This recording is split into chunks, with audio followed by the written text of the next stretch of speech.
Olá, muito boa noite, queridos amigos e amigas, preciosos irmãos e irmãs. Sou Vanderlei Miranda, um dos pastores da Igreja Batista da Lagoinha, aqui na cidade de Belo Horizonte. Este é o programa Noite e Companhia e todas as noites, de segunda, quarta e sexta, sempre às 22h30, nós temos este encontro aqui na TV Rede Super. E daqui, claro, vamos para todo o estado de Minas Gerais, para o Brasil e para o mundo, através dos vários meios que temos para chegar até você. Nos casos de TV a cabo ou TV aberta, por satélite, através das parabólicas grandes, são milhões de parabólicas, e também pela internet. Aí sim, chegamos a todo o mundo e chegamos sempre com a mesma proposta: abençoar a sua vida, abençoar o seu coração. Tá bom? Coração em paz, tranquilo? O dia foi bom? Maravilha, não é? O programa de hoje, mais uma vez, está muito bom, muito especial. Nós vamos ter uma mensagem de reflexão nessa abertura e depois o nosso testemunho, a história de um homem que teve experiências traumáticas na sua infância, mas conseguiu superar e se tornar um homem de bem. Vale a pena ficar aí comigo. O programa Noite e Companhia já começou.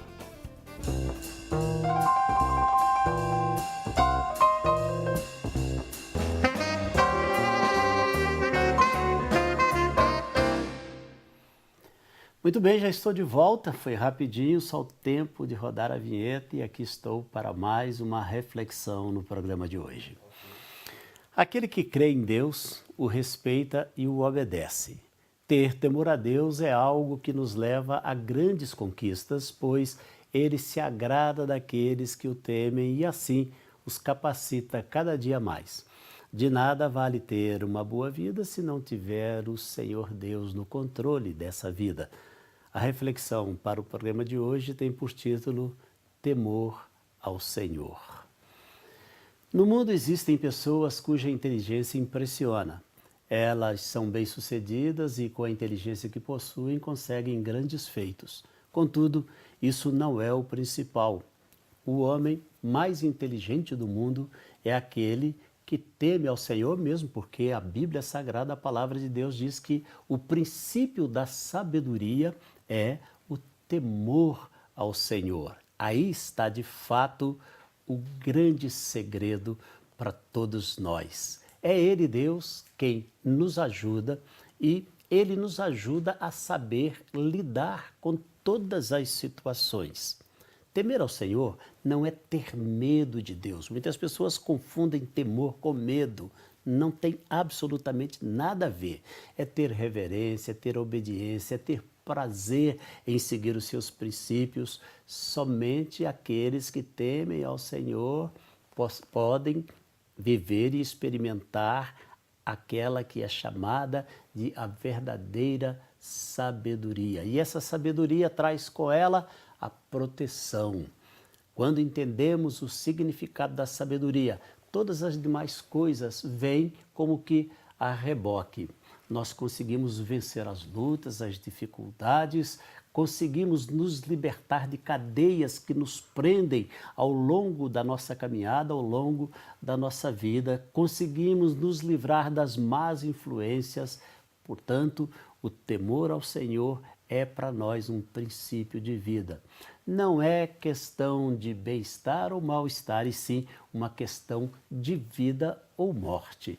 O autor desse texto é Sérgio Gandra, aliás, com uma pequena adaptação feita por mim. É muito interessante que, quando nós lemos na Bíblia que o princípio da sabedoria é o temor a Deus, às vezes as pessoas confundem temor com medo. Não é ter medo de Deus, mesmo porque eu não consigo conceber por que uma pessoa teria medo de Deus. Você já parou para pensar nisso? Será que existe algum motivo para que tenhamos medo de Deus, uma vez que Deus é amor? Uma vez que Ele nos ama? E não diferente da nossa relação com os nossos filhos, eu imagino que nenhum pai de bom juízo, de mente saudável, quer o mal dos seus filhos. Concorda comigo? Se os nossos pais naturais. E se nós, como pais naturais, queremos, e a Bíblia diz isso, queremos dar boas coisas aos nossos filhos, quanto mais Deus a nosso respeito. É muito interessante que algumas pessoas às vezes têm uma visão de Deus assim, como aquele velho de barbas brancas, assentado em cima de uma nuvem, com a mão cheia de raio, procurando alguém na terra para fazer tirar o alvo, né? Para jogar um raio na cabeça da pessoa. É uma visão um tanto infantil, mas algumas pessoas, infelizmente, eu imagino, pensam que Deus é assim, né? Que ele está lá doido para achar alguém para jogar um raio na cabeça dele. E não é assim. A Bíblia diz que Deus é amor e que o princípio da sabedoria é o temor a esse amor maravilhoso de Deus para com cada um de nós. E é claro que, tendo o temor como princípio, essa sabedoria naturalmente vem. E na vida nós precisamos de sabedoria para tudo, absolutamente tudo. Sem ela, olha, não vai adiantar. Numa conversa de Salomão com Deus, de Deus com Salomão, o rei Salomão, o Senhor pergunta a Salomão o que é que ele queria que Deus fizesse para ele. Você imagine só Deus chegando para você e dizendo assim, o que é que você quer que eu faça por você? Imagine-se diante dessa pergunta. Deus perguntando para você o que é que você quer que eu faça por você. Meu Deus, são tantas possibilidades, sabendo que Deus é poderoso para fazer não apenas algumas coisas, mas infinitamente mais do que tudo aquilo que eu penso, tudo aquilo que eu imagino. Se Deus me pergunta o que é que Ele pode fazer por mim, foi essa pergunta que Deus fez para Salomão. O que é que você quer que eu te faça? E Salomão respondeu como? Eu quero que o Senhor me dê sabedoria, quero que o Senhor me dê conhecimento, para que eu possa governar esse numeroso povo que o Senhor está me confiando. E aí Deus diz para ele, olha, porque você não me pediu bens, não me pediu riquezas, eu vou te dar sabedoria, conhecimento, mas também vou te fazer uma pessoa muito rica. Por que é que Deus diz isso? Porque não adianta você dar riquezas a uma pessoa que não tem sabedoria. É meio que, desculpe a expressão, é muito forte, mas é uma realidade, é meio como que salgar carne podre. Concorda comigo? Se eu não tenho sabedoria, por que é que eu vou merecer de Deus alguma coisa? Deus, com certeza, não tem esse compromisso comigo. Para encerrar, tem um pensamento árabe que eu gosto muito, um provérbio árabe, e que ele diz assim, se o seu filho for irresponsável, nunca lhe dê dinheiro. Mas se ele for responsável, você nunca precisará lhe dar dinheiro. É bem próprio do árabe, não é verdade? Mas é mais ou menos isso. Olha, se você tem sabedoria, você não vai precisar do dinheiro. Mas se você não tiver sabedoria, aí sim você não terá acesso a ele. Por quê? Porque Deus não faz nada para o desperdício. Ok? Guarde essa palavra com carinho no seu coração. E se você entendeu, ore esta simples oração pedindo, Deus, me dê sabedoria. E como é que Ele vai te dar sabedoria? Quando no seu coração você manifestar a Ele que sinceramente você tem temor a Ele, aos seus princípios, aos seus ensinamentos e principalmente respeito ao amor dEle por você. Você já imaginou um menino de apenas 13 anos de idade morando sozinho? Complicado, não? Anderson Martins, nosso convidado de hoje, passou por isso. Ele perdeu a mãe em um trágico acidente, o pai dele foi embora de casa. Nessa época, totalmente sozinho, o Anderson acabou conhecendo as drogas e, para ter dinheiro, começou a fazer uso do tráfico. Um dia, voltou aos caminhos do Senhor e conseguiu sair dessa vida que com certeza o levava para a morte. Ele nos conta agora mais um pouco dessa história. Anderson, boa noite, bem-vindo ao programa. Boa noite, pastor Vanderlei. Boa noite a todos os telespectadores, né, que estão agora, nesse momento, assistindo esse programa que traz vida e também sabedoria, né? E isso nos traz muito temor a Deus. Realmente, né, a gente viveu momentos de tristeza, momento de dor, mas sabemos que Deus, né, dentro da sua onisciência, da sua onipotência, ele sondou os nossos corações e viu o real interesse de sair de situações que não era boa naquele momento, no ano de 1997, quando eu perdi a minha mãe. Foi o fato de ter perdido a sua mãe dessa forma trágica, Anderson, foi um acidente, e o fato de o seu pai ter deixado a casa que te levou à experiência de viver sozinho com apenas 13 anos. E por que foi viver sozinho? Não havia mais ninguém da sua família com quem você pudesse dividir um espaço? Pastor Vanderlei, a mãe, ela é uma estrutura dentro da casa, né? A Bíblia fala que a mulher sábia, ela edifica a sua casa. E eu nasci, né, na igreja, eu fui criado dentro da igreja, eu fui apresentado no altar do Senhor. Mas em 1997, a minha mãe sofreu um acidente na porta da igreja. O culto havia acabado, em Nova Lima, né? E ela tinha dado uma palavra ainda, tinha orado naquele culto. E nessa época eu tinha 13 anos. E ela saindo do culto, com pressa, e que ela tinha que chegar em casa para fazer marmita para os meus irmãos, ela não olhou, veio um carro e atropelou ela. E ela veio a óbito naquele exato momento. Quando aconteceu isso, né, nós não tínhamos mais aquela auxiliadora dentro de casa, porque ela era uma mãe atenciosa, uma mulher temente a Deus, uma mulher sábia, que preocupava com os filhos. Eu era o mais novo, né, eu era o caçula. E ela, então, agora, quando ela parte para a eternidade, quando ela parte para encontrar com o Senhor, né, a casa ficou vazia. Eu me senti vazio também, porque 6 meses após a morte dela, meu pai assumiu um outro relacionamento. E ele assumindo esse relacionamento, como eu era o caçula, eu cheguei até a falar isso para os meus irmãos mais velhos, que ela não tinha nem desmanchado ainda dentro do caixão, e meu pai já estava com outra mulher. Como um adolescente, eu não estava maduro o suficiente para aceitar aquilo, né? E eu resolvi, então, tentar preencher aquele vazio que me faltava por minha mãe ter partido para a eternidade de outra forma. E comecei a ameaçar até o meu pai.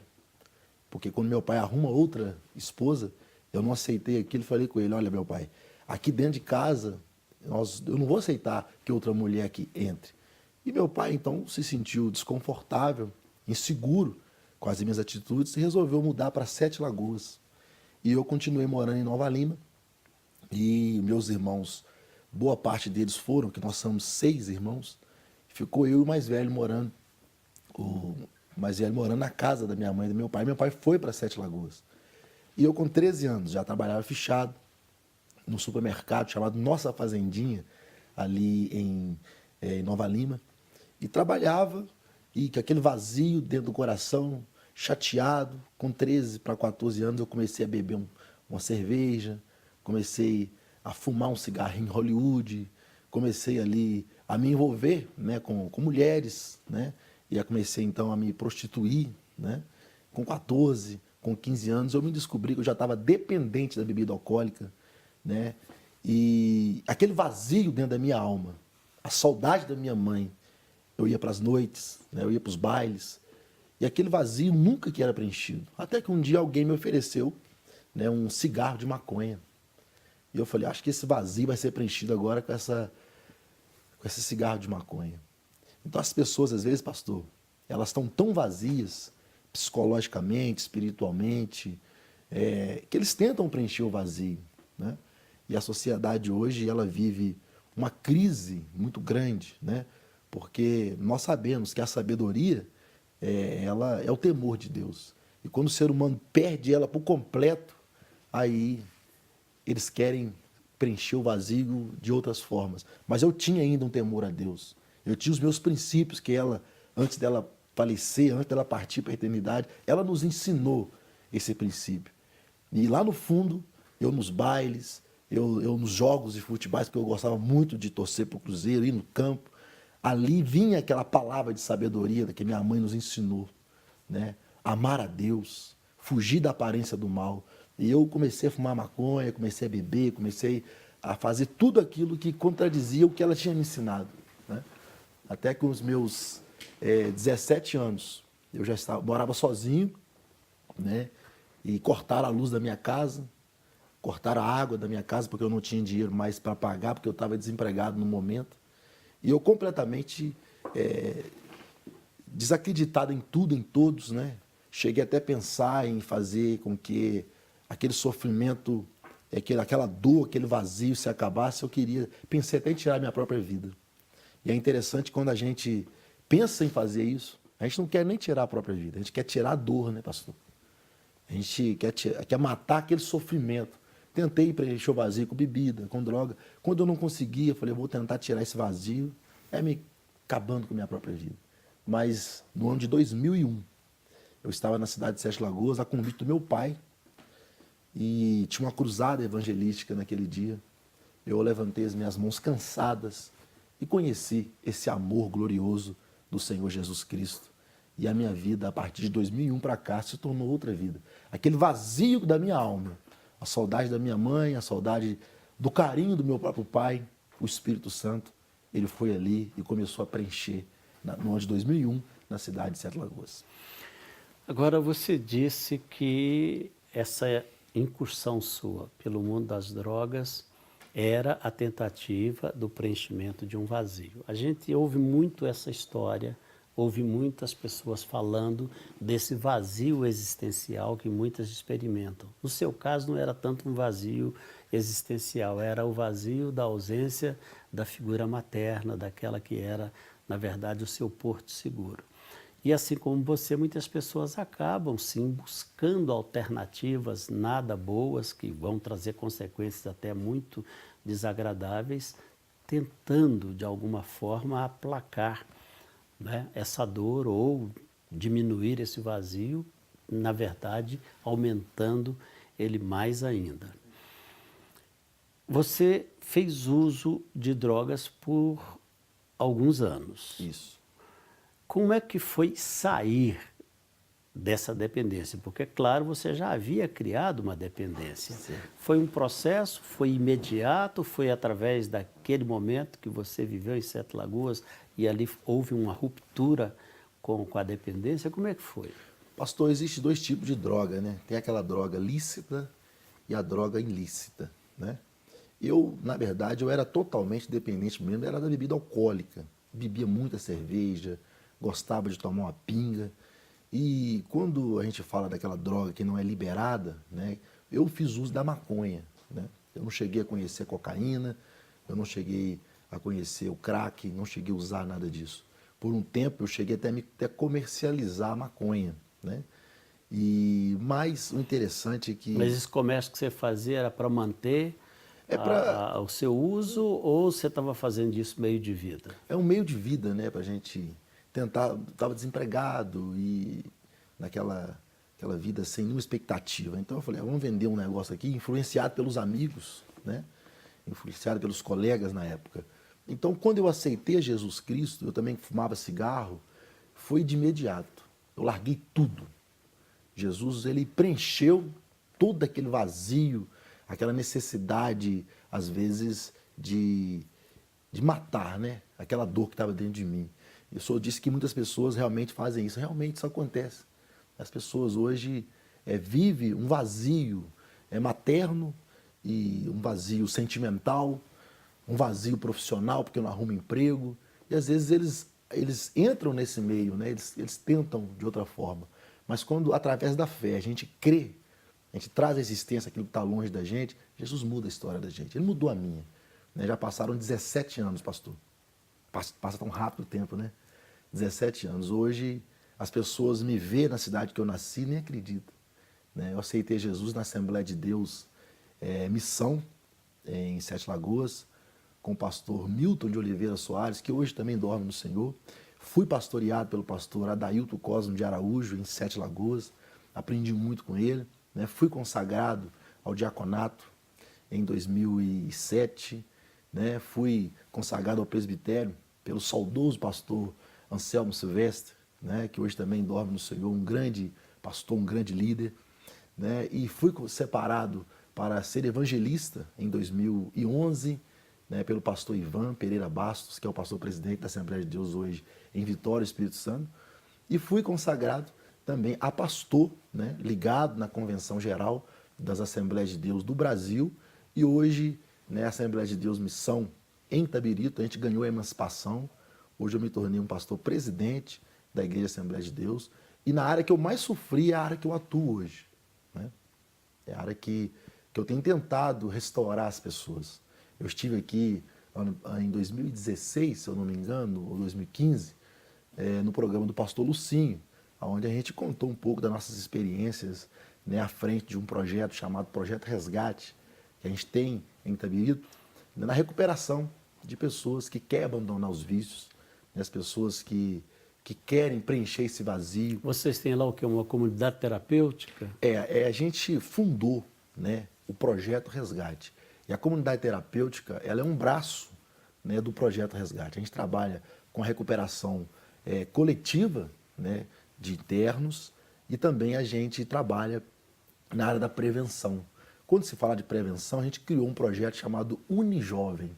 No Unijovem a gente faz muitos trabalhos sociais. No Carnaval, fazendo shows, né, ali gospel, onde já trouxemos inúmeros cantores famosos. O André Valadão, que é da Lagoinha, né, já esteve em Itabirito, a Mariana Valadão, né, Nívia Soares.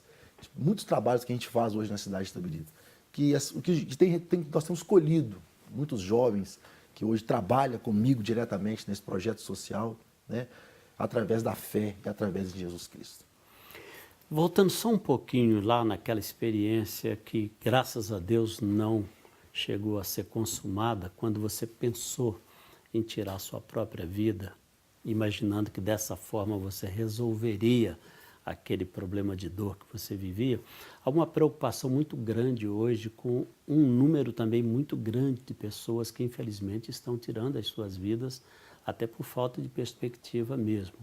Eu queria que, aproveitando esses 2 minutinhos que nós temos para encerrar, que você deixasse uma mensagem para essas pessoas naquela câmera ali, pessoas que, assim como você, quem sabe, estão imaginando que a solução está em tirar a própria vida. Deixa uma mensagem para elas. Você que me acompanha, você que assiste o programa do pastor Vanderlei, eu acho que esse vazio da alma, a gente só pode preencher ele através de Jesus Cristo de Nazaré.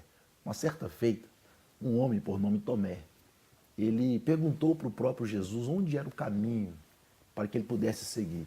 Jesus falou assim: eu sou o caminho, eu sou a verdade, eu sou a vida. A solução para o seu problema, como o meu, que era preencher o vazio da alma, estava em Cristo Jesus. Não estamos aqui oferecendo religião para você.